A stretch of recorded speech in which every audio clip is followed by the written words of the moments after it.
Walking can help you reduce inflammation and improve your sleep. Now, there is a little catch here. That's barefoot walking. Spending some time barefoot is really helpful for your body. It grounds you. It allows your foot to gather as much information as it can. So just like your hands, your feet have got many nerve endings and they need to be nourished. Your feet need to be very flexible and mobile to actually be strong. So the more you can spend some time in bare feet, the better your body is going to react to any inflammation it might be experiencing, and the more your sleep is going to improve.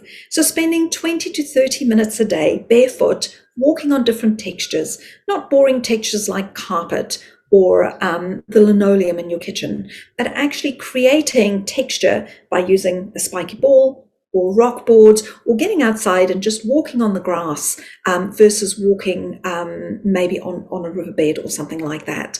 Try to find time to create more texture for your feet, being barefoot, so that you can improve your overall health just by walking.